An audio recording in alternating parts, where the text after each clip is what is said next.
Биз мыйзамга өзгөртүү киргизүү боюнча мыйзам долбоорун даярдадык. Анда сунуштар төмөндөгүдөй. Айып пул төлөөдөгү процедурасын бир аз өзгөрттүк. 10 күн ичинде төлөнсө 25% төлөөсү, 20 күн ичинде төлөсө 50%, 30 күн ичинде 100%.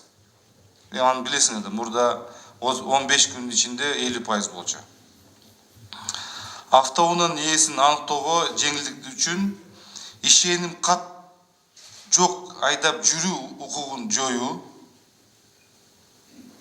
Билесиздер, азыр ишеним кат жок жүрө берет да, ошону толугу менен ушуну жок кылып атабыз. Автоунааны сатып алууда жана каттоодо генеральный доверенность берүүнү жоюу.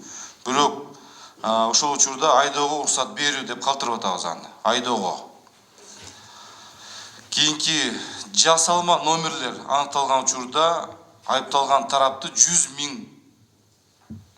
000 сомго айыпка жыгуу деген киргизип атабыз. Бул жасалма номерлер, поддельный. Билесиңер да, баягы фальшивый номер тагып алып жүрүп атпайбы? Ал жерде жоопкерчиликтен качып атат. Анан кийин дагы жарандарыбызга коркунуч алып келип атат. Ошого дагы аябай мындай талкуу болуп атат. Кийинки маселе, авто бейбаштык кылып жол кыймыл эрежесин одон өтүүрү бузган айдоочуларга айып пулду кескин түрдө көбөйтүү. Анда сиздер менен чогуу кеңешебиз. Алкоголдук жана наркотикалык мас абалында автоунаа айдап экинчи жолу кармалса, автоунаасын конфискация кылуу деген. Бул практика бар башка мамлекеттерде.